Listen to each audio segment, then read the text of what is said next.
大家好，我係 Wildy 好食影評，今日講下咧綿羊偵探團啊 The Sheep Detectives。咁本身咧，我睇咗預告片嘅時候咧，就唔諗住睇嘅，我諗住係兒童向啊嘛，即係羊咩咩啫，超低能咁樣啦。咁啊點知咧都過咗差唔多2個禮拜，咁啊老婆話想睇，咁陪佢睇咧，哇不得了！咁原來係純粹係用綿羊包裝嘅一套神劇嚟嘅，講解一啲少少基本資料咧，你會明白點解係神劇，然後就先讚後彈啦。咁咧導演咧就係壞蛋獎門人啦 ，Millions 導演啊嚇 ，Kyle Browder 執導嘅。咁編劇咧仲勁，我自己覺得就係 Chernobyl 咧個3集切諾貝爾啊 HBO 嘅神劇啦，同埋同一個編劇 The Last of Us 嘅 Craig Mason。所以劇本嚟講咧，我覺得當中嗰個嘅隱喻啊用羊嚟比喻人啦，唔同嘅人啦，唔同嘅人生啦，你嘅難處咧，劇本係10分嘅，我覺得可以。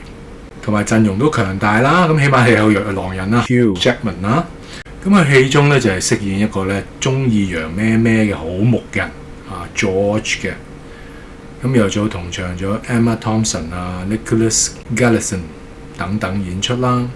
咁我頭先都講咗嘅，開頭我唔諗住睇嘅，但係正正一睇嘅時候就不得了咧，真係嘅 ，Don't judge a book by its cover， 即係你唔好真係齋睇佢個封面咧，就覺得本書唔好睇。哇！今次真係入場一睇嘅時候咧，哇！當中個 CG 動畫再加真人嘅時候咧，哇！佢嗰個嘅劇本咧係非常之精煉，我覺得真係差唔多係2026年咧其中一套最好嘅電影嚟㗎嚇。IMDB 咧7.7分，好高分嘅。Rotten Tomato 影評人95%，觀眾滿意程度係96㗎。咁我今次咧都係企喺90嗰一邊啊！我都覺得去到9分唔係一個問題嚟嘅。咁啊，首先講解下先啦。咁第一咧，佢嗰個寓意啦，或者嗰個隱喻啦，我覺得係可以10分嘅嚇。即係完全咧係冇嗰啲眼高手低嘅問題啊。佢當中個故事係環環緊扣，你除咗咧有質素嘅推理故事推敲之外咧，咁佢伴隨就頭先講咗啦，唔同嘅人生百態，用羊嚟做比喻，我覺得係 perfect 嘅嚇。因為有時聖經嘅故事佢哋都係咁噶啦，人好似羊走迷啊嘛，偏行己路啊嘛，咁當中都有好多位係咁啊。啲羊咧懶係醒咧，咁啊時時喺度屈人啦，無端端有歧視啦，即係佢哋唔中意啲係 Winter Lamb， 即係冬天出世嘅咧，可能視為不祥啊，排斥佢哋啦。咁仲有時咧就有好多人嘅眾生相咧，用咗羊嘅表達啦，即係佢係有環環緊扣嘅嗰個嘅寓意咧係好入心係深入淺出嘅。我話大人細路睇嘅時候咧，你都可以各取所需。一來嘅羊咩咩得意啦，咁但係大型嘅時候咧，你更加睇到背後嗰個嘅故事啦。譬如話可能啲羊群心理啦，佢其中有一個部分咧，我講得好好嘅。既然記憶咁痛苦咧，我哋一齊1、2、3選擇忘記佢，忘記佢咪唔痛苦咯，開心翻晒咯。咁你諗下係咪好似有時即係現實世界裏邊咁樣樣，即係人咧為咗令自己好過啲咧，情願接受謊言啊。咁我覺得哇，佢呢個嘅隱喻咧。或者用呢個類比，用羊嚟類比人呢，我覺得係 perfect 嘅。調翻轉咧，當中有一個最聰明嘅羊咩咩叫 Lily， 反而佢就選擇咧唔好忘記係痛苦噶啦，但係你同一時間咧，你都有好嘅記憶留低啊嘛，係咪啊？仲有更加緊要就係咧，你有嗰個記憶嘅時候咧，你知道嘅真相係乜嘢，你可以救自己，亦都救其他人。咁我詳細唔講咁多，但係值得睇嘅。因為我一諗就諗到，我最常講嘅就係啲豆苗啦，係咪啊？你知道個真相嘅時候，你救到自己，救到屋企人，提埋其他人。但係往往你喺提其他人嘅裏邊嘅時候咧，啲人唔理你啦嚇。我都係講緊外國嘅啫嚇，外國嘅豆苗唔好啊。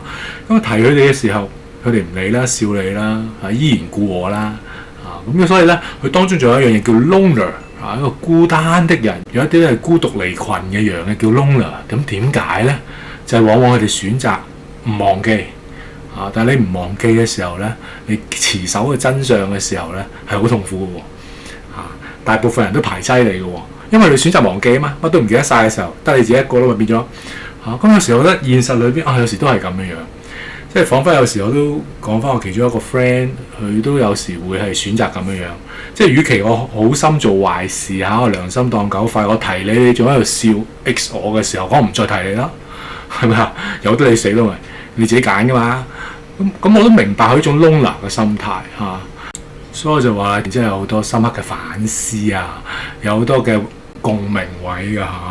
咁呢就係電影精彩嘅地方啦。頭先講過咧，有豐富嘅隱喻啦。正因為佢用咗豐富隱喻嘅時候咧，你當中嗰個嘅強烈對比同埋形象化就好突出啦。即係舉個例，譬如兩兄弟打交嗰啲咁樣咧，係好無謂嘅。分分鐘其實有時人生啊，好多時候我哋所觀察都係咁啊，無端端你拗乜鬼打乜鬼啊，好無謂，好小事。有時喺地鐵嗰啲鬧交嘅都好小事。咁但係就哇會大打出手啦嚇。又或者咧，有時咧，即係好簡單嘅因果關係咧，就好快咧，就好魯莽咁下個結論㗎啦。邊個就係兇手啦？啊，邊個就嚇咁快？啊，都未睇清楚所有事實嘅時候咧，就已經斷定兇手就係你咁樣。咁有時係好武斷啦嚇。咁當中有歧視，頭先我講過啦。又或者你面對石屎路嘅時候啊，一生人都冇離開過安舒區嘅，冇離開過嗰個草場。你突然間見到石屎路嘅時候，唔夠膽過去啊！咁即係有時都好似人生咁樣樣㗎。其中一幕咧，有個例子係好好嘅，好形象化嘅，即係譬如好似 DNA 咁樣樣啊。呢個事實係唔會改變嘅。你容許我引申少少，即係譬如有啲人咧，咁佢就選擇一啲結構性轉型嘅手術啦。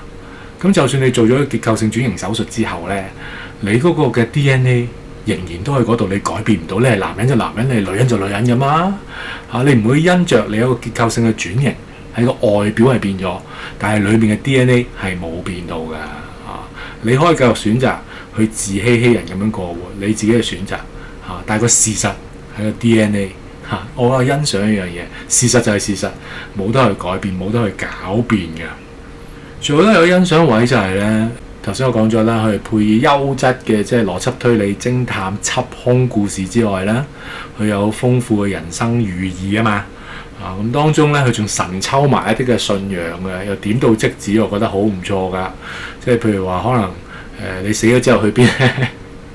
羊死咗之後去邊咧？我覺得個比喻幾好，咁唔講咁多啦。又或者佢有度講上帝嘅，行過教堂嘅時候，咁佢應該係講聖子嘅。即係聖子就係上帝嘅羔羊，除去世人罪孽嘅。點解叫佢上帝嘅羔羊啊？因為羊羔就唔反抗嘅，佢都冇能力反抗，所以用羊羔嘅形象咧去形容耶穌，形容佢就走上十字架嘅時候咧唔反抗嚇，甘心咧即係昂然咁負義嘅嚇，替世人嘅罪咧寫喺十字架上面。咁啊神嘅羔羊嚇，咁啲羊就話呢個上帝佢都話自己係羊嚇，仲要將自己分俾大家食。咁佢呢樣嘢咧其實就係講到聖餐呢樣嘢嘅，即係耶穌用擘餅嚟做個比喻，叫大家紀念佢喺十字架犧牲。每逢你擘呢個餅嘅時候咧，就紀念我喺十字架點死啦。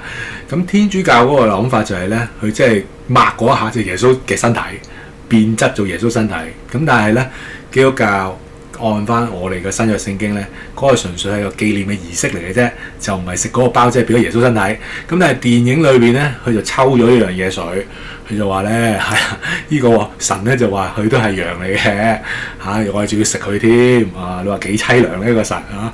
咁我覺得呢個 yes and no 個情況，我覺得抽得幾應棍喎嚇。神有時都幾凄涼，我覺得即係食咗我哋好多死貓等等，我覺得幾有味道。你可以入去 depth 真下係唔係㗎？咁除咗有抽到信仰啦，咁其實佢都有講到家人啊，佢可能有講到夢想。佢可能講到傳承好豐富，所以點解我話係神劇就咁解？你冇諗過，我最初一廂情願咁諗咧，呢啲應該係低低能能兒童向咁樣嘅電影嚟嘅啫。我冇諗過佢哋純粹係用羊嚟包裝一套咁有深度、豐富寓意嘅電影啊！其實係完全成人向啊，可以話。不過就可以各取所需。仲有一樣嘢咧要讚咧，就係咧你可以一睹咧嚟緊新 He-Man 嘅風采啊！咁咧嚟緊新 He-Man 咧就話佢喺你地球上面咧就會做個記者啦。咁我覺得個設定有少少似阿科嘅，又係落難咗地球，又要翻去。咁佢今次咧喺街套戲裏邊咧 The Ship Detectives 咧，阿 He-Man 咧都係做記者嘅嚇。咁我可以睇下佢個風采都 OK 啊。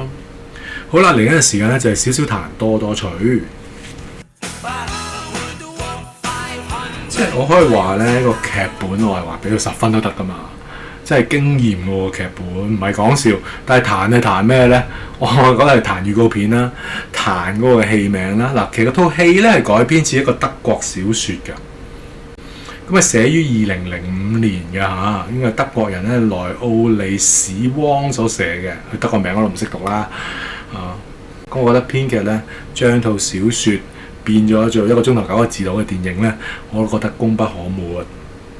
但係呢個問題就係咧，嗰個預告片同埋個戲名咧係零吸引力啊嘛，即係我睇好多次嗰個預告片，我都的唔起心肝去睇。我唔知道原來咧係神級嘅編劇喺背後，我唔知啦。我又唔知道有咁豐富嘅寓意啦。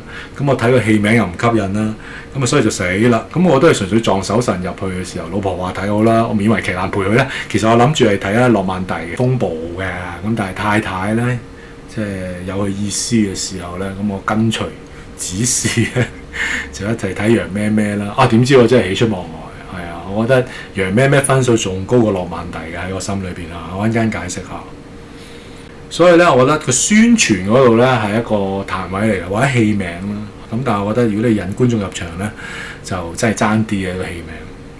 另一方面咧，我覺得揾狼人係咪好咧都差唔多60㗎啦。我諗仲爭3年4年，即係仲爭3年4年就60㗎啦。咁有時睇佢嘅時候，即係唔關佢事嘅，其實選佢都啱嘅，咁佢有知名度啊嘛。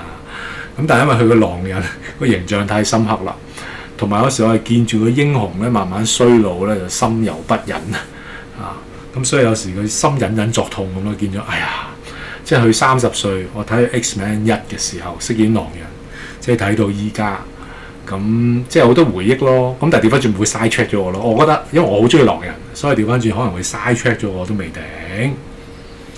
同埋女主角咧，我自己覺得個顏值就爭啲有啲師兄會好敏感嘅，又講女人咁樣。你聽清楚啦，我係純粹講個選角嗰方面。如果有更加後生、更加靚，點解唔揀咧？即係我係一個疑問嚟嘅佢揀好啲唔得嘅咩？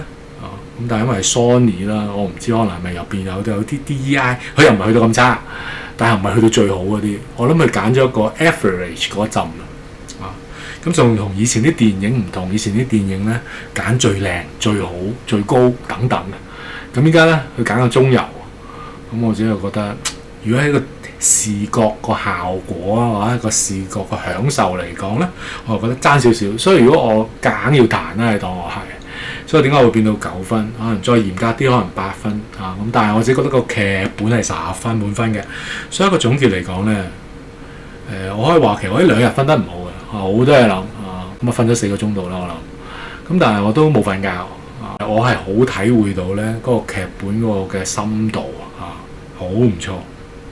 姑且勿論佢嗰個 CG 羊咩咩咧拍得真係好有真實，好有靈氣啦，都好得意啦所以8至9分係絕對冇問題嘅。咁我貼近9分添。如果你歡迎上嘅分享咧，請 like、share、subscribe，多謝各位。